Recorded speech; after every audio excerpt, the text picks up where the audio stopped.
Hello and welcome to D Infinity Live, the undermedicated and overcompensated live gaming podcast. I am your host, William T. Thrasher. With me, as always, is Michael Jolly Varhola and Brendan, pretty jolly after Comicpalooza Cass. And we are here this week to talk to you about Downtime, what happens between your epic adventures at the tabletop. But before we do that, as always, we do have some news to share with you right off the bat. Those of you who followed our last two episodes, we just got back from Comicpalooza. We have barely recovered from that convention at all, and we are already starting to work on Comicpalooza for next year. So next year, you can expect things to be even bigger, even better, and more skirmishy and D-Infinity than it could ever possibly be. It may be more than you can handle. But in addition to that, Brendan, what is going on at our website, d-infinity.net? Okay, well, in addition to the two live episodes that we shot while on site there at Comicpalooza, so those are in archive. They're on the front page. So if you didn't get a chance to watch those shows, those were fun. We've got two posts from Clint Staples about his thoughts after the convention. Pretty clever stuff. Sort of behind-the-scenes piece on the novella that he's writing. And also, of course, more monsters from Chris Van Deelen. One of them is a nasty little sea creature with poison and reproduces pretty quickly and all that stuff. So, as always, good things are going on d-infinity.net. Excellent, very cool. And Mike, what is going on with our co-publisher Skirmisher? Well, Skirmisher had a big presence at Comicpalooza. I won't belabor that because anyone who cared could watch the last two shows that Brendan just referred to. One of them of which was done live from Comicpalooza with a margarita bucket in attendance right on our panel table. So those were good shows and a lot of fun, and we did have a huge presence at the convention.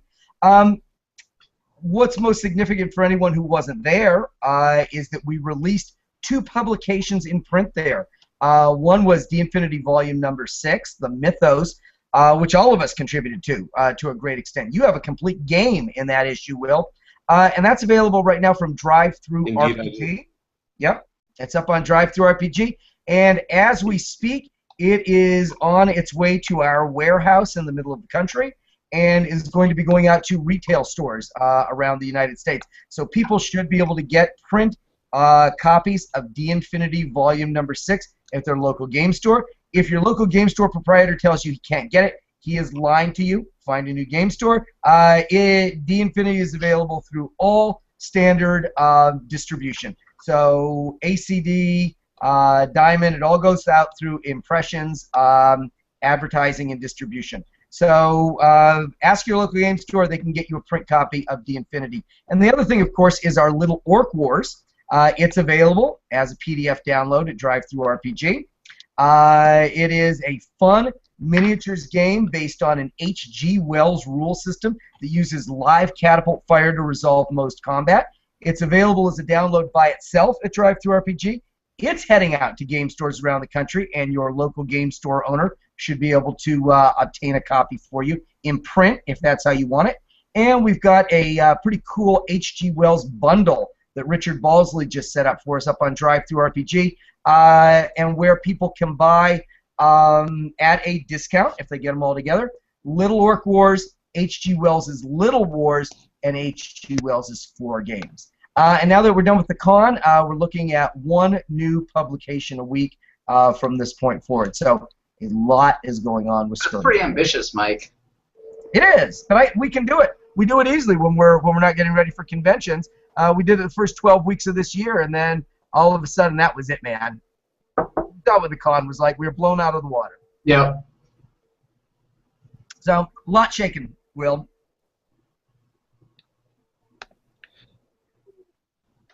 Very. Will rebooting. Very cool. And no.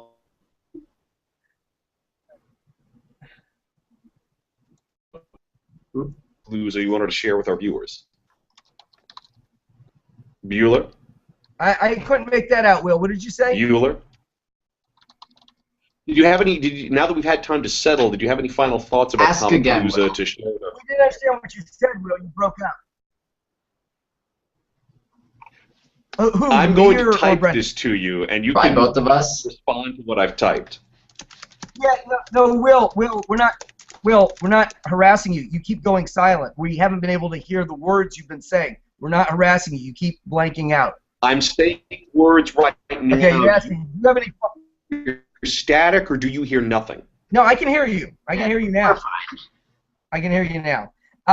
No, any final thoughts? Okay. Just that Comicpalooza is just it's such a great con, and it is so user friendly from the point of view of exhibitors and from the point of view of attendees, and it was just the perfect place for us to be exhibiting our games. We've never had such a great exhibit space dedicated to our use, where we could really just show the best side of our games. So we're grateful to Joe Charles and John Simons, all the great staff that just made that kind of success. Don Washington over in the medical department, Ginger Nay in hospitality, JR in programming, JJ Shaw. I mean, all of them. I'm not leaving anyone out. Those are just some of the people that I work directly with. We would just like to thank them all and say it was a great con for us. We tried to make it a great con for you and for everybody who was attending, and we just want to keep working with you moving forward. Excellent. How about you, Brendan? Well, really, the only thing that I would have to say is Houston is a hub airport. Tickets are cheap. Why would you not fly there instead of flying somewhere else that you're going to fly to? It's more expensive. Hotels are cheaper, too. Hotels are cheaper. It's all cheaper. Yeah.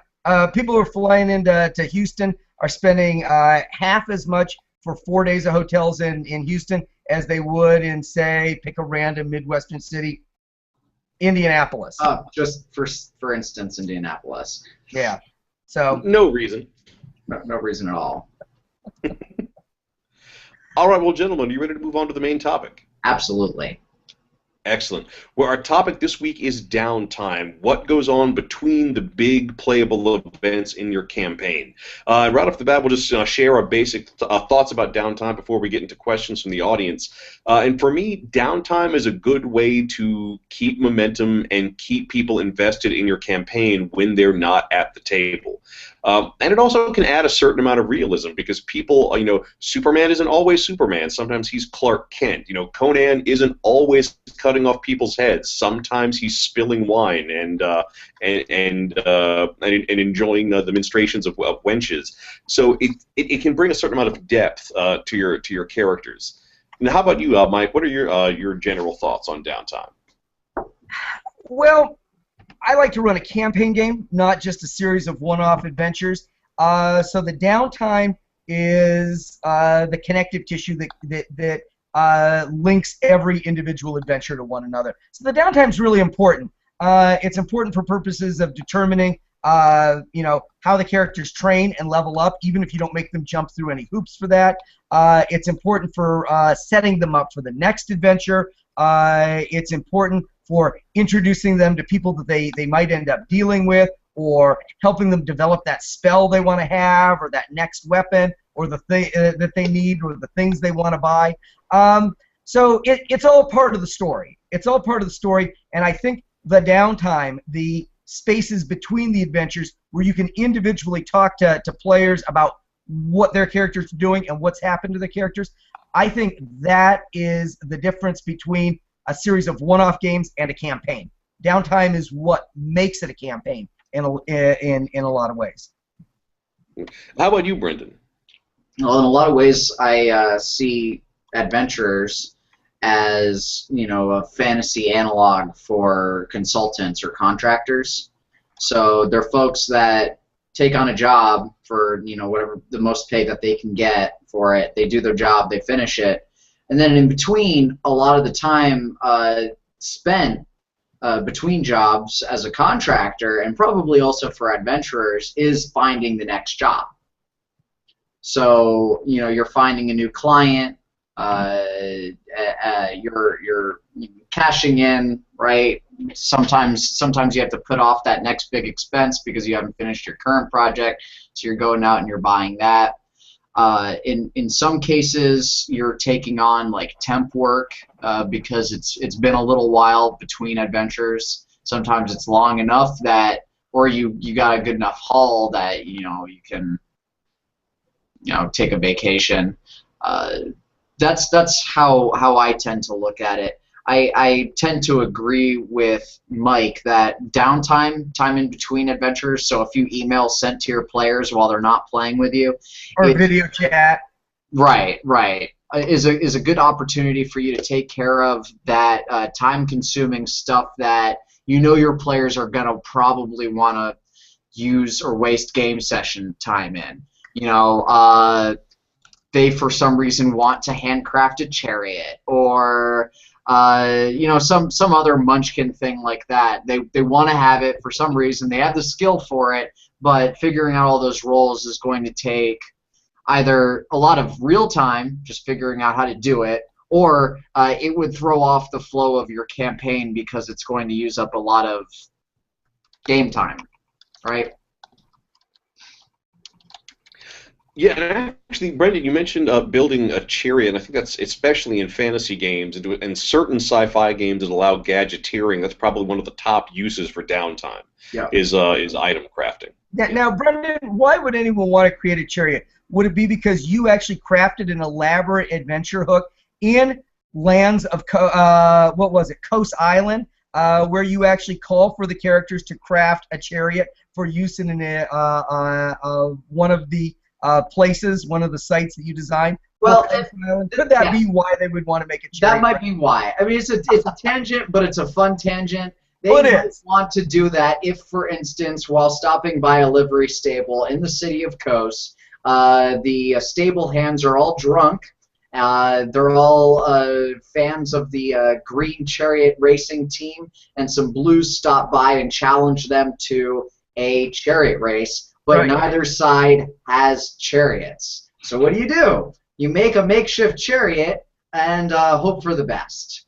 And actually, probably about half of the adventure hooks that we have in Coast Island, Coast City, and lands beyond Coast, probably about half the adventure hooks we have really fall into the category of downtime stories. They aren't things that constitute a major adventure. No, in this case, it would be the party dropping off their horse to be boarded at the city. That's not a major adventure, but something happens, right? So it's cute, it ties things together, and it makes the world breathe a little bit more. And I would venture to say that half of all players, and this is just a guess, but I'd say roughly half of all players enjoy one-on-one interaction with the DM when it comes to going into the marketplace to try to find someone who can vend you a nice but half-price piece of armor that's an upgrade to what you have, or trying to help you sell off some magic items that you can't use but want to get your best price for, or want to craft an item, a chariot or a sword, whatever. Half of all players enjoy that. No players enjoy watching a player and DM do that together. Nobody likes that. Nobody likes that. So being able to do that offline, as it were, not from a technical point of view, but from the game point of view, I think is can be a key thing. The time you spend away from the adventure enhances the time you spend on the adventure. Okay, we got a question. All right, we've got our first comment comes from Heath, and he says the ultimate downtime no-no aside from nothing. And I want to get nothing right off the bat. That is poison to your campaign's downtime. When you say, okay, what did your character do between this weekend and last weekend? And they say nothing or I don't know. Well, that's not going to help anybody. And what's even worse than that is the action that is the equivalent of nothing. Right. Oh, please, I spend the whole time at the pub. Oh, yeah. No, if I have to be honest, there are a lot of famous adventurers, Fafford and the Grey Mouser, to name a couple, who do spend all of their downtime whoring and pubbing, and that's why they have no money. by the time they begin their next adventure. They spent it all in between. Well, you mentioned like hanging out at the pub. You can turn that to your advantage. You know, I once had a player that was always their downtime activity. So what I started to do is, okay, you spent the whole time between last adventure, this adventure in the pub. Okay, here's all the rumors you heard, and I would hand them 10 rumors. You know, 3 of which would be absolute nonsense, 3 of which would be half truths, 3 of which would be the truth but misinterpreted, and the final one, which would be the absolute God's honest truth. And then they could, you know, play off that in the next actual adventure. Though keep in mind, Fafford and the Grey Mouser had a lot. See, when you're reading the book, it's hard to separate the downtime adventure from the primary adventure. But I can separate them pretty easily.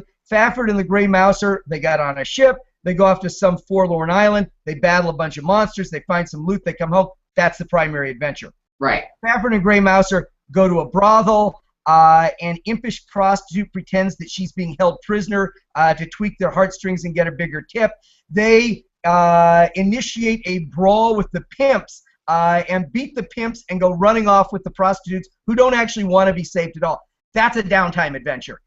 In the context of the books, it just looks like you know, more of the story. But that's a downtime adventure. That's not a primary adventure. That's something that just sort of gets squeezed in that off session when all the other players aren't there. Right. That's more something that's going to appeal to a narrower taste. Cool. I would. No, Mike, you said you had a question. No, Mike, you said you had a question. One of our listeners, who was one of the Comicpalooza staff members, has asked me, "Have you recovered from Comicpalooza yet?" Well, it's funny. We picked Downtime as the theme for the show because we knew it would be the show we were doing after Comicpalooza. I haven't recovered. I got back Wednesday night. I immediately unloaded the car, and ever since then, I've been back in the classroom doing up my final grades for the semester and trying to edit the tail end of Ghost Hunting Oregon, which is a book that was written by one of the paranormal panelists who was at Comicpalooza. So I was up till 3 a.m. last night, my second night back from Comicpalooza, and am just working through. I'm looking for a little downtime from maybe Tuesday onward, but I have not had it yet. So no, I haven't recovered. It takes me about a week to recover from a con where we're getting 4 hours sleep max, running 19-hour days, throwing parties, running events. I don't even think my recovery process has begun. I haven't recovered. I haven't even started to recover. I'm still sort of almost in full-blown con mode at this point.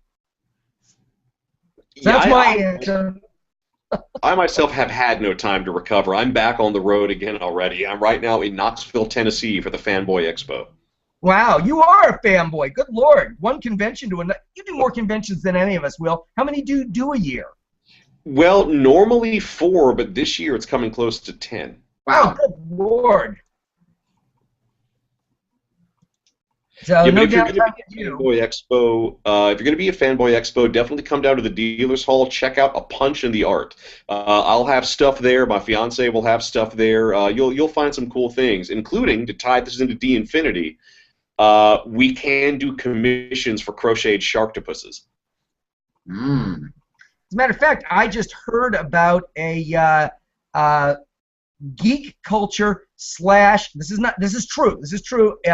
I'm telling you here first. A geek culture slash yarn and knitting convention that's going to be coming up in Houston sometime in the next several months. And with all the knit things you and Sarah do, I can only imagine that might be a good fit for you. So I'll keep you posted on that, and maybe that'll be something that brings you back down here. I think it's called String Theory, believe it or not, which works on all sorts of levels for that theme, geek culture, and Houston. Excellent, thank you. Brendan, downtime?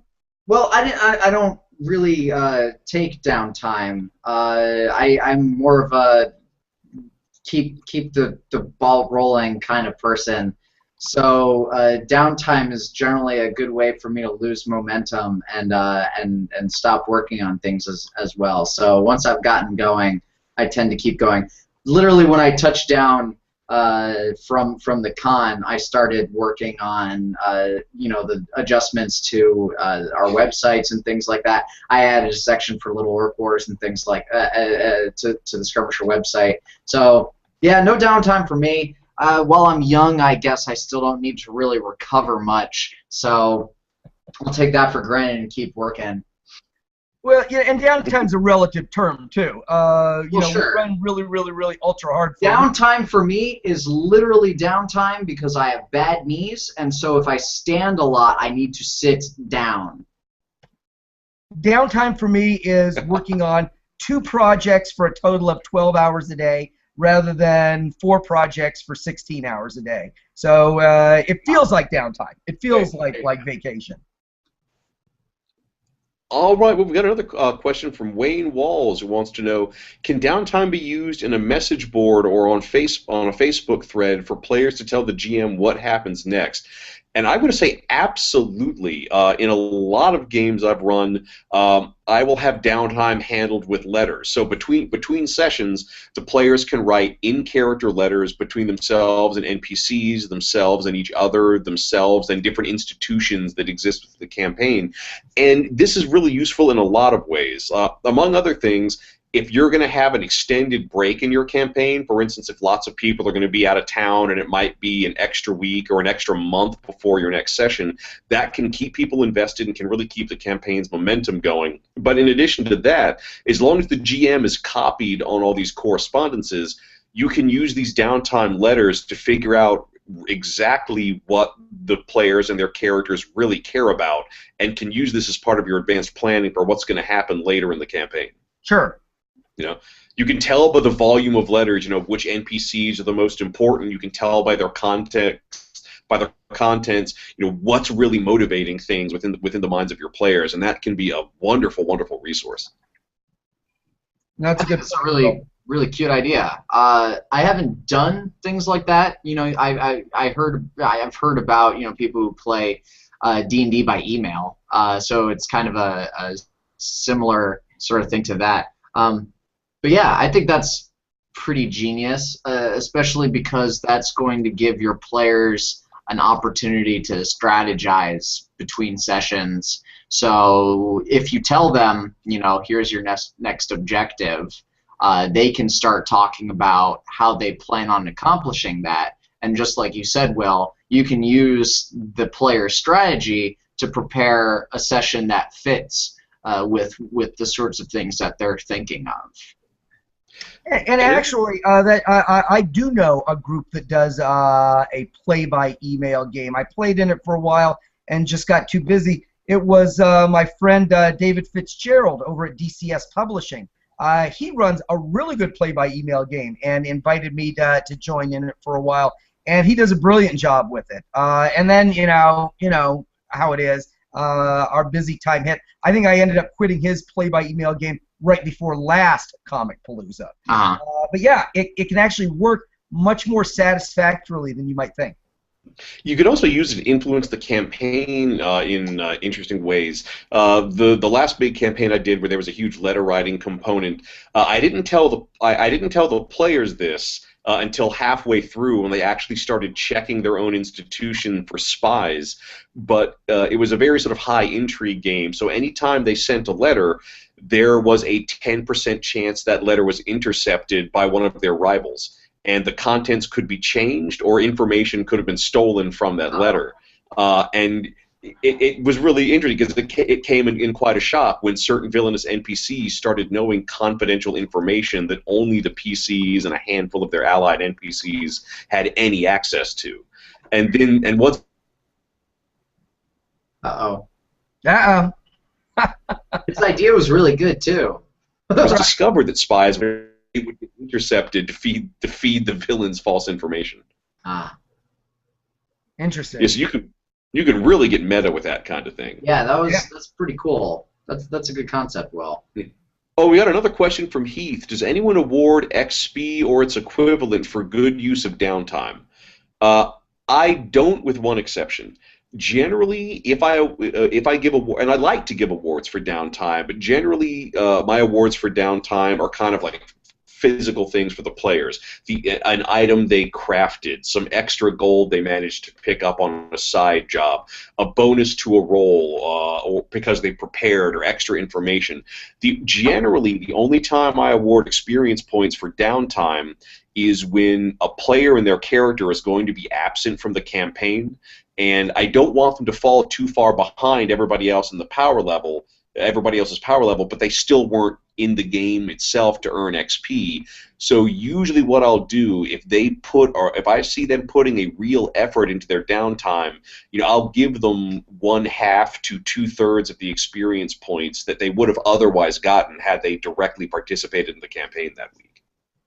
I'd say, in answer to Heath's question, kind of. Do I award XP during downtime? And let me explain that. I don't explicitly do that at all. But our group gets to play so infrequently. I live out, in the middle of nowhere, so getting people over for a game is pretty infrequent. We do a game through Google Hangout, just the way we do this show, the way we interact with the show. It works really, really well. Brendan's got some good plugins that he uses for mapping. I set up, when I run games, I set up a tripod and do top-down web cam shots of actual maps with figures moving around on them. So we get a pretty satisfactory game, but we don't play that often. The most we get to play is once a month. So I like people to be able to go up a full level every time we do a session. So they get a sense of moving forward, of continuity. So the downtime in between games assumes maybe adventures that were really as detailed as what we actually did together. We're not rolling to see if the character survives or anything like that, but there is a presumption that there's a lot going on in between our sessions. So if a character is a 7th level character and plays through an adventure, he's, unless there's some mitigating reason not to make this the case, he's going to be 8th level next time we play. He might not have gained enough experience points. We don't even really use experience points anymore. We have as cool an adventure as we can have. We assume a lot of stuff happened between when it ends and when the next one begins, and then the character is raised a level when we begin again. So I think kind of is the best answer I can give. Effectively, yes. How about you, Brendan? So Brendan? Yes.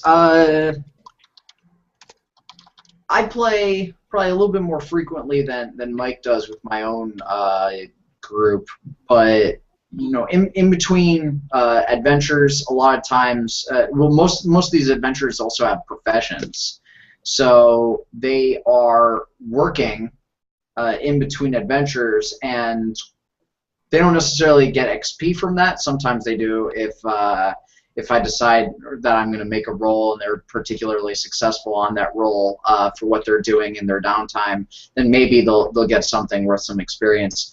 But generally what will happen is they'll end up with an item that ends up being useful for future adventures, but the way I reason them getting it is that they used one of their feats or one of their skills to make it.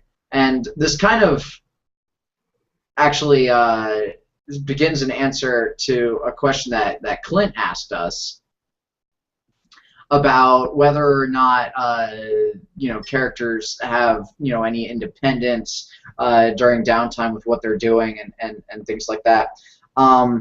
Well, with their jobs, obviously they've got a job that's different from their class, right? Our rogue is an alchemist, so he makes things like alchemist fire or whatever in his free time, and that's something that he chose to do. Right. Our bard is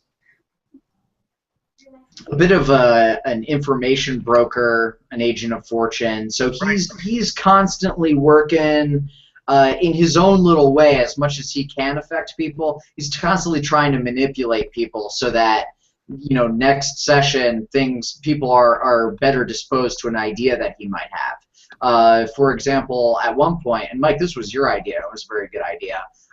We were going to take a priest of Poseidon into a situation where it could have been potentially sacrilegious. All right. And what our bard did is cast a spell that gave the priest or the cleric of Poseidon an auspicious dream that Poseidon was coming to him and telling him, "You have my blessing. You know, go ahead and do it." Well, that's something that this bard did, independent of the group, in his free time. Right. And it got the cleric of Poseidon on the right track with us. Morally, he was on good grounds because he believed he'd actually been approached by Poseidon. Right. Thank God Poseidon wasn't offended by the whole scam. Well, it's a good thing. That's a different scenario. That's an anti-paladin eating a horse on the beach that causes Poseidon to get pissed off. Exactly. Anti-paladin's quest, by the way. Anti-paladin's quest. A skirmisher product in development. In development for a long time. Yeah, really long time. We need to publish that one. Do you allow characters independent?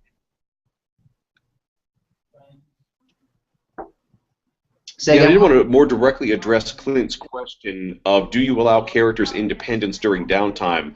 And I suppose I do. I have my requirement is you can declare your characters doing anything you want during downtime, provided it doesn't advance the main quest and it doesn't fundamentally change the nature of the campaign or the setting. And the only reason I have this policy is that we had to take a 2-month break from the game, a 2-week break from the game, and so I had everybody do a little downtime report of what their characters did during the gap. And one of the players wrote that his downtime activity was essentially he went ahead of the rest of the party and completed the quest and got the legendary relic and had come back. And I had to completely put the kibosh on that because that just invalidates the actions of all the other players. Sure. He could have tried. I'm sure he would have died. So yeah, he had no backup. You don't get to play anymore. Congratulations. Well, even worse, he said, "Well, I rolled at home. This worked." I rolled at home. Oh, that's awful. How about you, Mike? Yeah, I guess when I was younger and we had D&D games, there was this sort of idea that characters were full-time adventurers. That's what they did for a living. They were adventurers. That was their primary identity. And somehow they kind of just went into a box in between adventures. And when the next adventure was ready, you pulled them out of the box and you lined them up around the tavern at the table, and some mysterious figure came in and gave them their marching orders. But I think of characters as being much more organic now, and I really draw on a lot of my own experiences. Adventuring is something you do more than who you are. There might be people who are always adventuring and that's all they do, but that's kind of an artificialism. I mean, you know, how do you be a full-time adventurer? Most people don't even think that way. Most people are doing something. So Brendan mentioned our alchemist, Paros. Well, his backstory is that he is an alchemist. So he went on his first big adventure because he thought he might land the stake that he needed to build himself an alchemist shop. So he built himself a shabby little alchemist shop on the edge of the slum quarter, and now basically he adventures just so that he can keep making capital investments into his business, so he can try out the things that he's developing in his alchemy shop. One of our other characters, Parthenia the Barbarian, she comes from mainland Anatolia, where hobgoblins wiped out her elven clan. So in between adventures, it's presumed she's gone back there to look for refugees or survivors or ambush hobgoblin soldiery. So there's this whole idea that when the characters meet and they adventure together, that's almost the exception to the rule. The exception to the rule is what's exciting, and that's why it's what we put into the context of the game. But it is the exception, and what they're doing the other 90% of the time is much more routine, mundane stuff. Travel or trading or working in the lab or whatever. And how about you, Brendan? I guess I began my answer with the answer to the previous question, but that's okay. Sometimes when I know there's going to be a big gap, and this this is a little bit more involved. If I know there's going to be a big gap between my play sessions, and I know that maybe 1 or 2 of my players are available, and I'm interested in maybe putting in maybe like 2 or 3 hours just to play a quick game, what we'll do is that kind of one-off side quest for something that they wanted, be that a magical item or something like that. So it's independent in that it's independent of the group, but not independent of me as a game master. Right. Good. Well put, Brendan. Exactly. Sure. It still has to. It still falls in the purview of your campaign. It still has to support that and be intermeshed with it. All right, well, gentlemen, we had a pretty rich discussion this evening, but I did want to go around and get our final thoughts, be they about Downtime or anything else, before we sign off. And of course, Mike, you are reserved 2 final thoughts. So you want to get your first final thought out of the way now, and then we'll get your second final. I don't. Well, maybe I will abuse that privilege. No, I just would like to say that. We've got a lot coming up over the next several months. We love Comicpalooza. It's our big con of the year, but we've been eager to have it happen because we did so many cool things, and now we're glad to have it done because there are so many different kinds of cool things we can now move ahead with. So keep an eye out at skirmisher.com. Keep an eye on d-infinity.net, and keep an eye on our Facebook pages because we've got lots of new products, lots of new publications, lots of new art, lots of new miniatures and adventures, and we'll have teasers about all of it coming out over the coming days and weeks and months. And I think people are going to be really, really pleased with the things we've got in the works and are going to have a lot of fun incorporating them into their games. And that's what we're all about, giving people things to make their games more fun. See, no hate-filled rants tonight. Cool. I don't think. No, you were good. We were good. You're too exhausted from Comicpalooza to do any of that. I am. All the hate's drained out of me.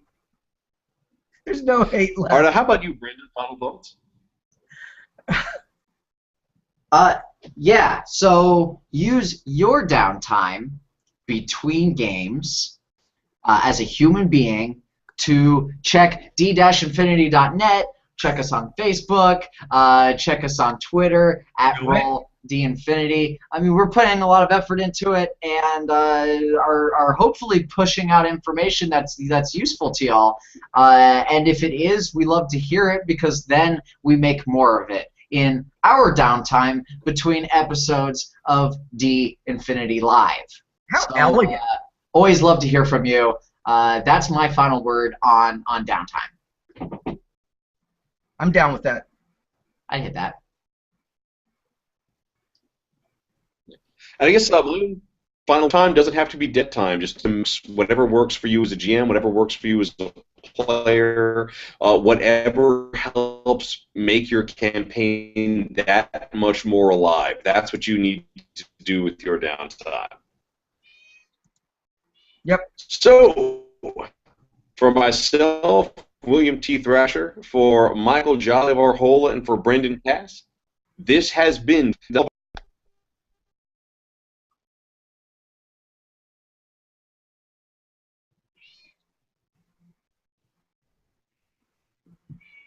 All right, it looks like we are officially out. No, my little thing still says live. Me too. Hi, everybody. If not, pulled out. Mike, you got to pull out. I'm trying. Will's got me stuck. I think this is the bonus segment right here. This is the bonus segment that we're always talking about. Please moderate your profanity while the live sign is still showing on your screen. That's right. Well, does that mean, Mike, if we can't pull out, should we follow up this with a pregnant silence? Oh! Oh, God. All right, why don't we just reboot Will?